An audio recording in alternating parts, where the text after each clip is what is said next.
মই কি লৈ ফুৰিছো চাওক কাজি নেমু আপুনি খাব পাই জানো ইয়াত কাজি নেমু কেতিয়াবা মই ঘৰৰ পৰা আলো এটো আপোনালে কাজি নেমুটো জনপ্ৰিয় অভিনেত্ৰী আমি বৰুৱাৰ এই ভিডিঅ'টো চাই আপোনালোকেও ভাল পাব তেখেতে অসমৰ পৰা কাজি নেমু উপহাৰ লৈ গৈছিল অসমৰে এজন চেফ যি গোৱাত কৰ্মৰত তেওঁলৈ বুলি সো আহকচোন ভিডিঅ'টো আমি সকলোৱে উপভোগ কৰো আপোনালোকে চাই ভাল পাব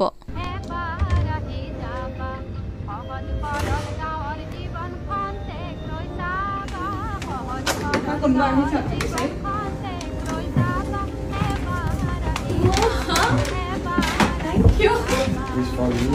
Thank you. কেনেকুৱা ধুনিয়া বনাইছে এইখিনি গোটেই অসম আৰু গোৱা দুটাৰে মিলন যেছে হৈছে এইখিনিত অসমীয়া আপুনি যিখিনি ব্ৰহ্মপুত্ৰ ইমান ধুনিয়া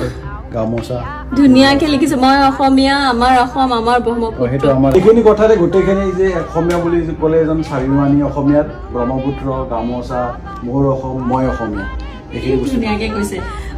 মই কৰিয়া দীপেন গোস্বামী তেখেতক আগতে মোৰ ভিডিঅ'ত দেখিছিলে আৰু সদায় আপুনি ইমান ধুনিয়াকে এটা সাৰপ্ৰাইজ দিয়ে আপোনাক ৰব দে আপুনি আহিছে যেতিয়া মই আপোনাক বস্তু এটা দেখাও মই কি লৈ ফুৰিছো চাওক কাজি নেমু আপুনি খাব পাই জানো ইয়াত কাজি নেমু কেতিয়াবা মই ঘৰৰ পৰা আলো এটো আপোনালে কাজি নেমুটো থ্যাংক ইউ আৰু আপুনি যে আমাক ইমান ধুনিয়াকে ইয়াত খুৱাই আপোনাৰ অসমলৈ মনত পৰে নে নাই পৰে নিশ্চয় পৰে কেতিয়াবা পৰে মানে সদায় পৰে আসলতে थैंक यू आपको भी इतना अच्छा लगा मुझे भी चॉकलेट नो ये ब्लैक चॉकलेट थैंक यू